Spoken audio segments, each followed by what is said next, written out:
EV charge ചെയ്യാനിട്ടിട്ട് ഇതുപോലെ ബീച്ചിലേക്ക് നോക്കി ഊഞ്ഞാലാടി ഇരിക്കാൻ പറ്റുന്ന ഒരു സ്ഥലം പരിചയപ്പെട്ടാലോ? കൂടാതെ തീരദേശ റോഡിലൂടെ ഉള്ള ഒരു യാത്രയും വലിയഴീക്കൽ പാലത്തിന്റെ ദൃശ്യ സൗന്ദര്യമൊക്കെ കണ്ടുകൊണ്ടുള്ള ഒരു യാത്രയും ആ ഒരു ടൂറിസ്റ്റ് സ്പോട്ടിലെ ഒരു ചാർജ് സ്റ്റേഷനുമാണ് ഇന്ന് നമ്മൾ പരിചയപ്പെടുത്താനായിട്ട് പോകുന്നത്. Hello everyone, welcome to EV trips and tips. ഇന്ന് നമ്മൾ പോകുന്നത് വലിയഴീക്കലുള്ള ഗോയിസയുടെ ചാർജ് സ്റ്റേഷനിലേക്കാണ്. അപ്പൊ ഈ ഒരു ചാർജ് സ്റ്റേഷന്റെ ഏറ്റവും വലിയ പ്രത്യേകത ഇതൊരു ബീച്ച് സൈഡിലെ ചാർജ് സ്റ്റേഷനാണ്.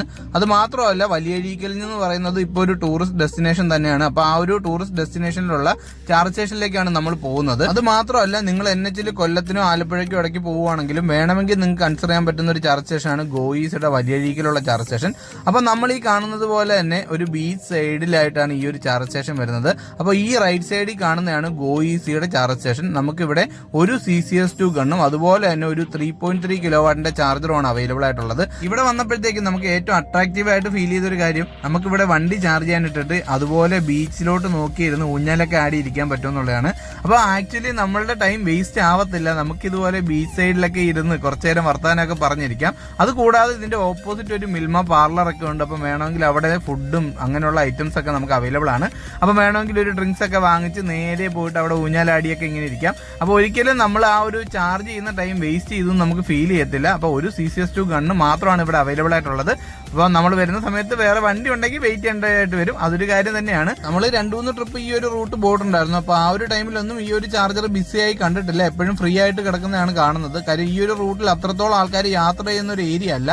അപ്പോൾ ഇവിടെ നമുക്ക് ആ ഒരു ടൈം സേവ് ചെയ്യാൻ പറ്റുമെന്ന് പറയുന്നതാണ് ഈ ഒരു ചാർജ് സ്റ്റേഷന്റെ ഏറ്റവും വലിയ ഇമ്പോർട്ടൻസ്. കാര്യം നമുക്ക് നേരെ ഓപ്പോസിറ്റ് ആയിട്ട് മിൽമയുടെ പാർലർ ഉണ്ട്. അപ്പോൾ ആ ഒരു പാർലറിൽ നമുക്ക് ഫുഡ് ഐറ്റംസ് ആയാലും ഡ്രിങ്ക്സ് ഐറ്റംസ് ആയാലും ഒക്കെ ഉണ്ട്.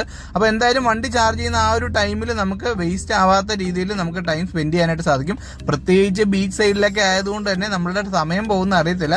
അപ്പോൾ ലോങ് ഒക്കെ പോകുമ്പോഴായാലും ഒരു റിഫ്രഷ്മെന്റ് എന്നുള്ള രീതിയിൽ വേണമെങ്കിൽ കൺസിഡർ ചെയ്യാം. വേണമെങ്കിൽ ഇവിടെ വന്ന് ചാർജ് ചെയ്തിട്ട് ഇതുപോലെ ബീച്ചിലൊക്കെ നോക്കിയിരുന്ന് കാര്യമൊക്കെ പറഞ്ഞ് കുറച്ച് ഫാമിലി ടൈം നമുക്ക് സ്പെൻഡ് ചെയ്യാനായിട്ട് സാധിക്കും. അത് മാത്രമല്ല, ഇതൊരു ടൂറിസ്റ്റ് ഡെസ്റ്റിനേഷൻ ആണ്. അപ്പം നമ്മളിപ്പം കാണുമ്പോഴത്തേക്ക് നമുക്ക് തോന്നും കുറച്ച് ഉള്ളിലോട്ടുള്ള ഏരിയ ആണല്ലോ എന്നുള്ള രീതിക്ക്. പക്ഷേ ഇതൊരു ടൂറിസ്റ്റ് ഡെസ്റ്റിനേഷൻ ആണ്. വലിയഴീക്കൽ പാലം, അതുപോലെ തന്നെ വലിയഴീക്കലുള്ള നമ്മുടെ ലൈറ്റ് ഹൗസ്, അതൊക്കെ ആക്ച്വലി കൊല്ലത്തെ ഒരു ഹൈലൈറ്റ് ആയിട്ടുള്ള പോർഷനാണ്. നമ്മളിപ്പം പൊയ്ക്കൊണ്ടിരിക്കുന്നത് ആലപ്പുഴ പോർഷനാണ്. ഈ ഒരു പാലത്തിന്റെ അപ്പുറത്ത് കൊല്ലം ജില്ല, ഇപ്പം നമ്മൾ പോകുന്നത് പാലത്തിന് ഇപ്പുറത്ത് നമുക്ക് ആലപ്പുഴ ജില്ലയാണ് വരുന്നത്. ഈ ഒരു ചാർജ് സ്റ്റേഷനിൽ നിന്ന് വെറും 700 മീറ്റർ മാറിയിട്ടാണ് ഇവിടുത്തെ ലൈറ്റ് ഹൗസ് വരുന്നത്. അപ്പോൾ ഹെക്സഗൺ ഷേപ്പിലുള്ള ഒരു ലൈറ്റ് ഹൗസ് ആണ്. ഇവിടുത്തെ ഏറ്റവും ഹൈലൈറ്റ് ആയിട്ടുള്ള ഒരു ലൈറ്റ് ഹൗസ് തന്നെയാണിത്. അപ്പം വേണമെങ്കിൽ നമുക്ക് വണ്ടി ചാർജ് ചെയ്യാനിട്ടിട്ട് ഈ ഒരു ലൈറ്റ് ഹൗസ് വിസിറ്റ് ചെയ്യാനായിട്ട്. പക്ഷേ നിങ്ങൾ ശ്രദ്ധിക്കേണ്ട ഒരു കാര്യം, നിങ്ങളുടെ വണ്ടി ചാർജ് ചെയ്ത് കഴിയുമ്പോഴത്തേക്ക് നിങ്ങൾ അവിടെ തിരിച്ചെത്തണം, അല്ലെങ്കിൽ മറ്റൊരാളുടെ അവസരം നമ്മൾ നഷ്ടപ്പെടുത്തുകയായിരിക്കും ചെയ്യുന്നത്. അപ്പോൾ ഇവിടുന്ന് അങ്ങോട്ട് വീണ്ടും ദൃശ്യ സൗന്ദര്യം അങ്ങ് കൂടുകയാണ്. നമ്മുടെ വലിയഴീക്കൽ പാലമാണ് നമ്മൾ ഇനി കാണാനായിട്ട് പോകുന്നത്.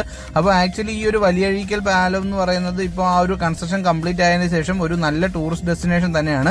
അപ്പോൾ നമ്മളത് പറഞ്ഞറിയിക്കുന്നതിനേക്കാളും കൂടുതൽ നിങ്ങൾ കണ്ട് ആസ്വദിക്കുന്നതായിരിക്കും ബെറ്റർ. അതുകൊണ്ടാണ് നമ്മൾ പറഞ്ഞത്, നിങ്ങൾ NH വഴിയൊക്കെ പോവുകയാണെങ്കിൽ ചെറിയൊരു ഡീവിയേഷൻ എടുത്തു കഴിഞ്ഞാൽ നിങ്ങൾക്ക് ഒരു ചാർജ് സ്റ്റേഷൻ മാത്രമല്ല കിട്ടുന്നത്, നിങ്ങൾക്ക് ഒരു ടൂറിസ്റ്റ് ഡെസ്റ്റിനേഷനും കൂടെയാണ് കിട്ടുന്നത്. അപ്പോൾ നമുക്ക് മൈൻഡൊക്കെ റിഫ്രഷ് ചെയ്ത് പോകാനായിട്ട് സാധിക്കും. ഇപ്പോൾ NH നമ്മൾ ബ്ലോക്കിലൂടെ, കാര്യം പ്രത്യേകിച്ച് ഇപ്പോൾ NH പണിയൊക്കെ നടക്കുന്ന സമയത്ത് ആ ഒരു ബ്ലോക്കിലൂടെ പോകുന്നതിനേക്കാൾ കുറച്ചുകൂടെ ബെറ്റർ, എന്തുകൊണ്ടും ബെറ്റർ എന്ന് പറയുന്നത് ഈ ഒരു ലൊക്കേഷനിലൂടെ പോകുന്നതാണ്. അപ്പം നമ്മൾ നേരത്തെ പറഞ്ഞൊക്കെ ഒരു 700 മീറ്റർ മാറിയിട്ടാണ് ഈ ഒരു നമ്മുടെ പാലമൊക്കെ വരുന്നത്. അപ്പോൾ നമ്മൾ ഇതുവഴി ഡ്രൈവ് ചെയ്ത് പോകാം, അല്ലെങ്കിൽ നമുക്ക് വണ്ടി അവിടെ ചാർജ് ചെയ്യാനായിട്ട് ഇവിടെ വന്ന് വിസിറ്റ് ചെയ്തിട്ട് തിരിച്ചു പോകാനായിട്ട് സാധിക്കും. അപ്പോൾ വൈകുന്നേരം സമയങ്ങളിലൊക്കെ ഈ ഒരു ഏരിയയിൽ നല്ല തിരക്കാണ് വരുന്നത്. കാര്യം ഒരുപാട് ആൾക്കാർ ഇവിടെ വിസിറ്റ് ചെയ്യുന്നുണ്ട്. അപ്പോൾ ഈ ഒരു പാലം മാത്രമല്ല, ഇതിന്റെ തൊട്ടടുത്തായിട്ട് നമുക്ക് ബീച്ചും അവൈലബിൾ ആണ്. അപ്പം വേണമെങ്കിൽ ആ ഒരു ബീച്ചിലും നിങ്ങൾക്ക് പോകാനായിട്ട് സാധിക്കും. ഈ ഒരു ജംഗ്ഷനിൽ നിന്ന് റൈറ്റ് പോയി കഴിഞ്ഞാലാണ് നിങ്ങൾക്ക് വലിയഴീക്കൽ ബീച്ചിലേക്ക് പോകാനായിട്ട് സാധിക്കുന്നത്. ലെഫ്റ്റിലേക്ക് പോയി കഴിഞ്ഞാൽ നമ്മുടെ കൊല്ലം, കരുനാഗപ്പള്ളി ആ ഒരു റൂട്ട് പോകാനായിട്ട് സാധിക്കും. അപ്പം നമ്മളിപ്പോൾ വന്ന റൂട്ട് എന്ന് പറഞ്ഞു കഴിഞ്ഞാൽ തോട്ടപ്പള്ളി സ്പിൽവേ ആ ഒരു റൂട്ടിൽ നിന്നാണ് വന്നത്. അപ്പോൾ തോട്ടപ്പള്ളി കഴിഞ്ഞ് ഏകദേശം 22 കിലോമീറ്റർ കഴിയുമ്പോഴാണ് നമ്മുടെ ഈ ഒരു ചാർജ് സ്റ്റേഷൻ വരുന്നത്. കരുനാഗപ്പള്ളി നോക്കുവാണെങ്കിൽ കരുനാഗപ്പള്ളിയിലേക്ക് ഏകദേശം 16 കിലോമീറ്റർ ആണ് വരുന്നത്. നിങ്ങൾ ഓച്ചിറ എന്നാണ് ഡീവിയേഷൻ എടുക്കുന്നെങ്കിൽ ഒരു 10 കിലോമീറ്ററിനുള്ളിലാണ് ഈ ഒരു ചാർജ് സ്റ്റേഷനിലേക്കുള്ള നിങ്ങളുടെ ദൂരം എന്ന് പറയുന്നത്. അപ്പോൾ നിങ്ങൾ വലിയഴീക്കൽ ബീച്ചിലൊക്കെ വരുന്ന സമയത്ത് നിങ്ങളുടെ വണ്ടിയിൽ ചാർജ് ഇല്ലെങ്കിൽ നിങ്ങൾക്ക് ഈ ഒരു ചാർജ് സ്റ്റേഷൻ ആക്സസ് ചെയ്യാനായിട്ട് സാധിക്കും. അത് മാത്രമല്ല, നിങ്ങൾ NH വഴി പോകുമ്പോൾ ഇപ്പോൾ കരുനാഗപ്പള്ളിയിൽ വരുമ്പോഴത്തേക്ക് നമുക്ക് അവിടെ KCBയുടെ ചാർജ് സ്റ്റേഷൻ ഉണ്ട്. അവിടെ ആ ഒരു മെഷീൻ കംപ്ലൈന്റ് ആണെങ്കിൽ നിങ്ങൾക്ക് വേണമെങ്കിൽ ഈ ഒരു ചാർജ് സ്റ്റേഷനിലേക്ക് വരാം. ഇല്ലെങ്കിൽ നേരെ നമ്മൾ കായംകുളത്ത് പോയി കഴിഞ്ഞാൽ അവിടെ നമുക്ക് അനേർട്ടിന്റെ ചാർജ് സ്റ്റേഷൻ ഉണ്ട്, അല്ലെങ്കിൽ ഗോയിസയുടെ ഗോയിസർ ചാർജ് സ്റ്റേഷൻ ഉണ്ട്. ഇല്ലെങ്കിൽ നേരെ ആലപ്പുഴ പോകുന്ന റൂട്ടിൽ നമുക്ക് കൽപ്പകവാടിയിൽ ചാർജ് സ്റ്റേഷൻ ഉണ്ട്. അപ്പോൾ നിങ്ങൾ അതുപോലെ തന്നെ ആലപ്പുഴയിൽ നിന്ന് ഇങ്ങോട്ട് വരുന്ന സമയത്ത് നിങ്ങൾക്ക് വേണമെങ്കിൽ തോട്ടപ്പള്ളിയിൽ അവിടുന്ന് റൈറ്റ് കട്ട് ചെയ്ത് കഴിഞ്ഞാൽ ഈ ഒരു ചാർജ് സ്റ്റേഷനിലേക്ക് വരാനായിട്ട് സാധിക്കും. അപ്പോൾ നമ്മൾ വരണമെന്ന് നിർബന്ധമൊന്നും പറയുന്നില്ല. ഇൻ കേസ് ഈ ഒരു ഏരിയയിൽ ചാർജ് സ്റ്റേഷൻ ഇല്ല എങ്കിൽ നിങ്ങൾക്ക് ഇവിടെ ആക്സസ് ചെയ്യാം. അത് മാത്രമല്ല, നിങ്ങൾക്ക് ടൈം ഉണ്ട് എങ്കിൽ ഈ ഒരു ടൂറിസ്റ്റ് ഏരിയ കവർ ചെയ്തിട്ട് നിങ്ങൾക്ക് പോകാനായിട്ട് സാധിക്കും. ഈ ഒരു തീരദേശ റോഡിലൂടെയൊക്കെ വണ്ടി ഓടിച്ച് പോകുക എന്ന് പറയുന്നത് വേറൊരു വൈബ് തന്നെയാണ്. അപ്പോൾ അങ്ങനെയൊക്കെ ഇഷ്ടപ്പെടുന്ന ആൾക്കാർക്ക് കൺസിഡർ ചെയ്യാൻ പറ്റുന്ന ഒരു ചാർജ് സ്റ്റേഷനാണ്. പിന്നെ നമ്മൾ ഈ ഒരു ചാർജ് സ്റ്റേഷൻ മാത്രം വിശ്വസിച്ച് വരാൻ പറ്റത്തില്ല. കാര്യം എന്ന് പറഞ്ഞാൽ ഇവിടെ ഒരു CCS2 ഗണ്ണ് മാത്രമാണുള്ളത്. അപ്പോൾ നിങ്ങൾ ഒരിക്കലും ചാർജ് തീർന്നു പോകുന്ന രീതിയിൽ ഈ ഒരു ചാർജ് സ്റ്റേഷനും വരരുത്. കാര്യം വന്നു കഴിഞ്ഞാൽ ചിലപ്പം വേറെ അടുത്തൊന്നും ചാർജ് സ്റ്റേഷൻ ഇല്ലാത്തതുകൊണ്ട്, കാര്യം ഒരു 8 കിലോമീറ്റർ 10 കിലോമീറ്റർ ഒക്കെ പോയതിന് ശേഷമായിരിക്കും അടുത്തൊരു ചാർജ് സ്റ്റേഷനിലേക്ക് നിങ്ങൾക്ക് പോകാനായിട്ട് സാധിക്കുന്നത്. അപ്പോൾ അങ്ങനെ വന്നു കഴിഞ്ഞാൽ ചിലപ്പം പണി കിട്ടും. നിങ്ങൾ പോകുന്ന റൂട്ടിൽ വേണമെങ്കിൽ കൺസിഡർ ചെയ്യാനായിട്ട് പറ്റുന്ന ഒരു ചാർജ് സ്റ്റേഷനാണ്. അപ്പോൾ ഈ ഒരു ജംഗ്ഷന്റെ അടുത്തായിട്ടാണ് നമ്മുടെ അമൃതപുരി, നമ്മുടെ വള്ളിക്കീഴിലുള്ള അമൃതപുരി ഒക്കെ വരുന്നത്. അപ്പോൾ അമൃതപുരിയിലൊക്കെ വരുന്ന ആൾക്കാർക്ക് വേണമെങ്കിൽ കൺസിഡർ ചെയ്യാൻ പറ്റുന്ന ഒരു ചാർജ് സ്റ്റേഷനാണ് വലിയഴീക്കിലുള്ള ഗോയിസർ ചാർജ് സ്റ്റേഷൻ. അപ്പോൾ ഈ ഒരു ചാർജ് സ്റ്റേഷന്റെ ഡീറ്റെയിൽ എല്ലാം നിങ്ങൾക്ക് യൂസ്ഫുൾ ആയെന്ന് വിചാരിക്കുന്നു. നിങ്ങൾ ഈ ഒരു ചാർജ് സ്റ്റേഷൻ യൂസ് ചെയ്തിട്ടുണ്ടെങ്കിൽ നിങ്ങളുടെ എക്സ്പീരിയൻസ് ഒന്ന് കമന്റ് ചെയ്യുക. അതുപോലെ തന്നെ EV റിലേറ്റഡ് ആയിട്ട് നിങ്ങൾക്ക് എന്തെങ്കിലും ഡൗട്ട്സ് ഉണ്ടെങ്കിൽ കമന്റ് ചെയ്ത് കഴിഞ്ഞാൽ നമുക്ക് അറിയാവുന്ന രീതിയിൽ നമ്മൾ ക്ലിയർ ചെയ്യുന്നതായിരിക്കും. EV റിലേറ്റഡ് ആയിട്ടുള്ള കൂടുതൽ കണ്ടന്റ്സുമായിട്ട് നമുക്ക് ഇനിയും കാണാം. പുതിയൊരു വീഡിയോ ആയിട്ട് വരുന്നവരെ bye from EV trips and tips.